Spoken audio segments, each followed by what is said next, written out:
Hello दोस्तों, नमस्कार। बहुत स्वागत है आपका न्यूज आरजी 23 की एक और ब्रेकिंग न्यूज वीडियो के अंदर। दोस्तों, हम आपके लिए लेकर आ गए दिन भर की टॉप 10 ब्रेकिंग न्यूज, देश और प्रदेश की टॉप 10 आपके लिए खबरें लेकर आए। यदि आप रोजाना इसी समय पर ब्रेकिंग न्यूज देखना पसंद करते हैं, यानी अपने देश और प्रदेश की हलचल देखना पसंद करते हैं, यदि आप राजनीति और अन्य खबरों के अंदर इंटरेस्ट रखते हैं, तो अभी से हमारे चैनल को सब्सक्राइब कीजिए। आपका चैनल को सब्सक्राइब करना बहुत जरूरी है यदि आप आगामी और अपडेट देखना चाहते हैं। साथ में इस वीडियो को लाइक कीजिए और इस वीडियो को ज़्यादा से ज़्यादा शेयर करना ना भूलें। दोस्तों, सबसे पहले खबरों की शुरुआत करेंगे, उससे पहले आपको बता देते हैं कि सबसे पहले बड़ी खबर आ रही है राजस्थान में। बात करेंगे हिंदुत्व। राजस्थान के मुख्यमंत्री अशोक गहलोत ने 5 राज्यों में 4 राज्यों में बीजेपी की जीत के पीछे हिंदुत्व के नाम पर ध्रुवीकरण को कारण बताया है। मुख्यमंत्री अशोक गहलोत ने बीजेपी हिंदुत्व के नाम पर ध्रुवीकरण करके चतुराई से बयान देकर चुनाव जीत गई, ऐसा बयान दिया है। आज पूरे देश में हालात गंभीर है। जनता अच्छी तरह से जानती है कि यूपी में कोरोना प्रबंधन कैसे हुआ था, लेकिन चुनाव में इन मुद्दों पर कोई बात हुई ही नहीं। पीएम मोदी और बीजेपी के सभी नेताओं ने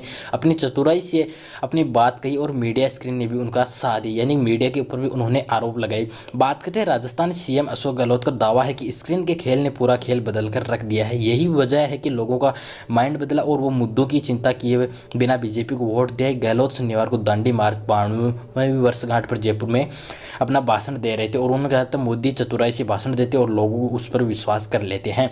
और दोस्तों, अगली बड़ी खबर की बात करते हैं तो आपको बता देते हैं कि महर्षि दयानंद सरस्वती यानी एमडीएस की ओर से आयोजित की जाने वाली रिट यानी शोध पात्रता परीक्षा 2022 अब 24 अप्रैल को होगी। पूर्व में यह परीक्षा 26 मार्च को आयोजित की जानी थी। एग्जाम के लिए 4 मार्च तक ऑनलाइन रजिस्ट्रेशन फीस जमा की जाएगी। वहीं पर 7 मार्च तक आवेदन फॉर्म भरे जाएंगे और विश्वविद्यालय में 9 मार्च तक हार्ड कॉपी जमा करवानी होगी। इस संबंध में आधिकारिक वेबसाइट पर प्राप्त कर सकते हैं। आयोजन का शोध निदेशक ने बताया कि गौरतलब है कि रेट का आयोजन 2017 में किया गया था, इसके बाद आयोजन नहीं हुआ है। और दोस्तों, के लिए बड़ी खबर की बात करते हैं तो आपको बता देते हैं कि 5 राज्यों में चुनाव में कांग्रेस की बुरी तरह हार के बाद अब अंदरूनी सियासत भी गर्मा गई है। राजस्थान में असंतुष्ट नेताओं का धड़ा एक बार फिर सक्रिय होकर पार्टी में बदलाव की मांग उठाने की मांग कर रहा है।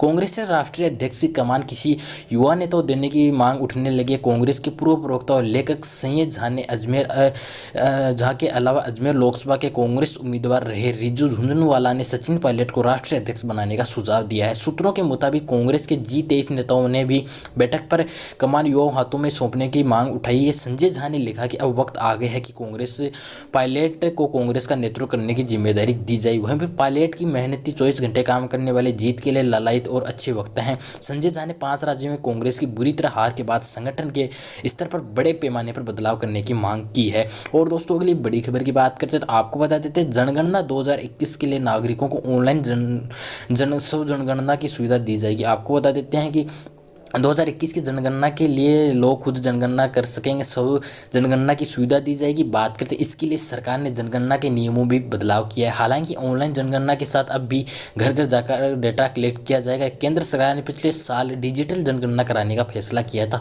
सरकार ने नियमों में संशोधन किया है कि शुक्रवार देर रात जारी हुए जनगणना संशोधन नियम 2022 के मुताबिक इलेक्ट्रॉनिक फॉर्म का वही मतलब होगा जो सूचना प्रौद्योगिकी कानून 2000 की धारा 2 की उपधारा 1 के खंड आर में दिया गया है। इसके तहत मीडिया, चुंबकीय आर्टिकल, कंप्यूटर मेमोरी, माइक्रोफिल्म या इस तरह के डिवाइस में भेजी, प्राप्त या संग्रहित कोई भी जानकारी को इलेक्ट्रॉनिक स्वरूप वाला ही माना जाएगा। नए नियम के तहत आवेदक को जनगणना सूची बनने पर और इसकी पूरी इजाजत दी जाएगी। और दोस्तों, अगली बड़ी खबर की बात करते हैं तो आपको बता देते हैं कि खबर बीकानेर से आ रही है। इंदिरा गांधी नहर में 2 महीने से पानी नहीं आने से बीकानेर सहित पश्चिमी राजस्थान के कई जिलों में जल संकट खड़ा हो गया है। दरअसल नहरबंदी के चलते 19 मार्च से 19 मई तक पंजाब में नहर की मरम्मत के चलते पानी नहीं आएगा। ऐसे में पीने के पानी का सबसे बड़ा संकट खड़ा हो गया। खासकर बीकानेर, श्रीगंगानगर, हनुमानगढ़, चूरू, जोधपुर, बाड़मेर व नागौर में जलापूर्ति प्रभावित हो सकती है।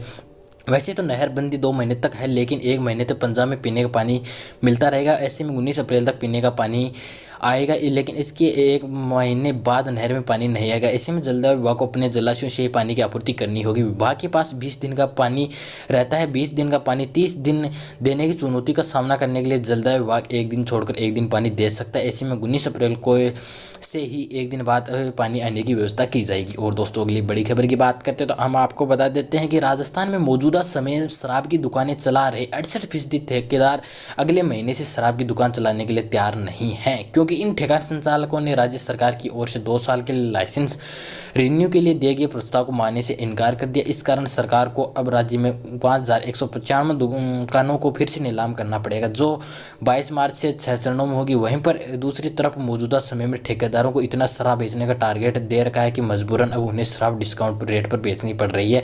दरअसल सरकार ने पिछले साल मार्च 2021 में राज्य की सभी 7665 दुकानों की ऑनलाइन नीलामी के जरिए बेचा था। अब नई आबकारी नीति में टारगेट ज़्यादा होने के कारण इनमें से 68% ठेकेदारों ने अगले साल दुकान चलाने से मना कर दिया है। उनका कहना है कि सरकार ने जो टारगेट दिया वह पूरा नहीं होगा, इस कारण उन पर अनावश्यक पेनल्टी और लगेगी और घाटा होगा। वहीं पर दोस्तों आपको बता देते हैं कि अगली बड़ी खबर आ रही है। सबसे यह जो खबर हुई है, यानी कि ठेकेदार इस बार शराब की दुकान चलाने से इनकार कर दिया है। और दोस्तों अगली बड़ी खबर की बात करते हैं तो आपको बताते हैं नागौर जिले में शनिवार को एक बार फिर जीरे में उछाल देखने को मिला। जीरे की फसल में शनिवार को प्रति क्विंटल जीरा शुक्रवार के अपने भाव 21,500 रुपये से बढ़कर 22,800 रुपये तक बिका। देश भर में मूंग और जीरा के लिए अपनी पहचान रखने वाले मेड़ता, नागौर और डेगाना की कृषि उपज मंडी में 12 मार्च को कृषि जिन्सों के भाव वे बहुत ऊपर रहे। वहीं पर दोस्तों अगली बड़ी खबर की बात करते हैं तो आपको बता देते हैं कि चिकित्सा मंत्री प्रसादी लाल मीणा ने कहा कि 5 राज्यों में हुए चुनाव परिणाम का राजस्थान की राजनीति पर कोई असर नहीं पड़ेगा। उन्होंने कांग्रेस की हार के सवाल पर बोलते हुए कहा कि कांग्रेस को चुनाव में हार मिली है, जिसे कांग्रेस स्वीकार करती है। जनादेश को स्वीकार हर पार्टी का नैतिक धर्म है। हार के कारणों का मंथन करना हाईकमान का काम है। मंत्री ने कहा 5 राज्यों में अलग अलग परिस्थितियां होती है, जिनके आधार पर चुनाव परिणाम सामने आते हैं। किसी समय भाजपा की 2 भी सीटें थी जो आज बढ़ी है, इसलिए टीका टिप्पणी का कोई सवाल ही नहीं होता। राजस्थान की राजनीति में क्रांति लाएगा बजट।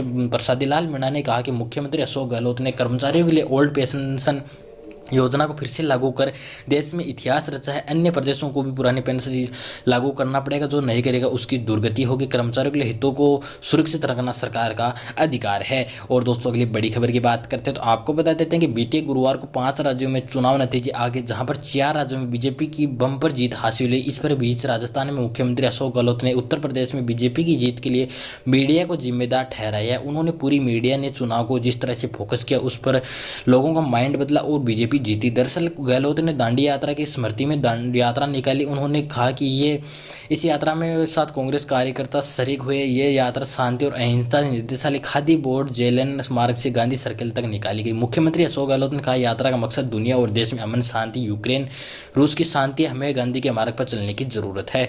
और दोस्तों अगली बड़ी खबर की बात करते हैं तो हम आपको बता देते हैं कि सिख जवान भी पहन सकेंगे हेलमेट। कानपुर की डिफेंस फैक्ट्री ने इसे वीर नाम दिया। पटके के ऊपर से पहना जा सकेगा और कई खासियत। आपको बता देते हैं कि भारत में पहली बार सिख सैनिकों के लिए कॉम्बैट हेलमेट बनाया गया। इससे पटके ऊपर से पहना जा सकेगा। यह हेलमेट न केवल हल्का है बल्कि एंटी फंगल और एंटी एलर्जिक भी है। कानपुर स्थित global defence and homeland security company ने इसे डिजाइन किया है। और दोस्तों अगली बड़ी खबर की बात करते हैं तो आपको बता देते हैं कि खुद को आईएएस बताकर एनजीओ चलाने वाली दिल्ली की युवती को झांसे में लिया 2 दिन तक और अजमेर होटल में रेप किया। जब युवती की आंखें खुली तो युवक गायब मिला। दिल्ली के रहने वाली इस युवती ने अजमेर के क्लॉक टावर में शुक्रवार को रिपोर्ट दर्ज कराई। फेसबुक के जरिए दोनों की पहचान हुई। आरोपी ने लड़की को शादी के नाम पर बुलाया था, शादी का झांसा दिया था। आपको बता देते हैं क्लॉक टावर थाना के अधिकारी दिनेश कुमावत ने बताया कि शुक्रवार को दिल्ली के बवाना निवासी युवती ने शिकायत दर्ज की। युवती की माने तो दोनों की दोस्ती कुछ महीने पहले फेसबुक के जरिए हुई थी। दोनों एक दूसरे का नंबर लिया और बातें शुरू हो गई। दोनों के बीच व्हाट्सएप के मध्य भी बातें होने लगी। दोनों ने शादी का फैसला लिया और आरोपी युवक ने खुद का नाम नवीन बताया। वह खुद आईएएस कहता था। आरोप है कि उसने युवती को अजमेर लाकर पुष्कर में होटल में रखकर उसके साथ में रेप किया और उसको छोड़कर चला गया। और दोस्तों अगली बड़ी खबर की बात करते हैं तो आपको बता देते हैं कि जयपुर एयरपोर्ट गोल्ड के बाद अब ड्रग तस्करी का दूसरा सबसे बड़ा गढ़ बनता जा रहा है। आज यहां पर डायरेक्ट ऑफ रेवेन्यू इंटेलिजेंस यानी डीआरआई और कस्टम ने मिलकर 28 साल के महिला से 96.90 लाख रुपए की ड्रग्स बरामद की। महिला ड्रग कैप्सूल के रूप में पेट में छुपाकर लेकर आई थी, जिसे एसएमएस हॉस्पिटल में ट्रीटमेंट के दौरान बाहर निकाला। बड़ी बात यह है कि यह महिला करीब 40 दिन पहले ही दिल्ली में 1 करोड़ रुपए की कीमत की ड्रग्स सप्लाई के गई थी, लेकिन वह दिल्ली में पकड़ नहीं आई। जयपुर कस्टम विभाग के असिस्टेंट कमिश्नर भारत भूषण अटल ने बताया कि युगांडा शहर की महिला 5 मार्च की रात को शारजा एयरपोर्ट से जयपुर पहुंची। शक होने के बाद उसे एसएमएस अस्पताल में भर्ती कराया। यहां पर जांच की तो महिला के पेट से 6 कैप्सूल दिखे, जिसमें ट्रीटमेंट के बाद निकाला गया। और दोस्तों अगली बड़ी खबर की बात करते तो आपको बता देते कि 5 राज्यों में चुनाव में बुरी तरह हार के बाद अब अंदरूनी सियासत गरमा गई है। असंतुष्ट कांग्रेस नेताओं एक बार फिर सक्रिय होकर पार्टी में बदलाव की मांग उठने लगी है। लोग उनका मानना है कि सचिन पायलट को कांग्रेस नेताओं की जिम्मेदारी देनी चाहिए। और दोस्तों अगली बड़ी खबर की बात करते हैं तो हम आपको बता देते हैं शिक्षा विभाग ने प्रदेश में 5वीं और 8वीं बोर्ड एग्जाम का टाइम टेबल जारी कर दिया है। 5वीं बोर्ड की परीक्षाएं 19 अप्रैल से शुरू होगी, जबकि 8वीं बोर्ड की परीक्षाएं 16 मार्च से शुरू होगी। दोस्तों आपको बता देते हैं कि हमने आपको बताई 15 बड़ी खबरें। यदि आपको खबरें पसंद आई और रोजाना इसी समय पर ब्रेकिंग न्यूज़ देखना पसंद करते हैं तो अब इसी चैनल को सब्सक्राइब कीजिए, वीडियो को लाइक कीजिए और इस वीडियो को ज़्यादा से ज़्यादा शेयर कीजिए। जय हिंद, वंदे मातरम।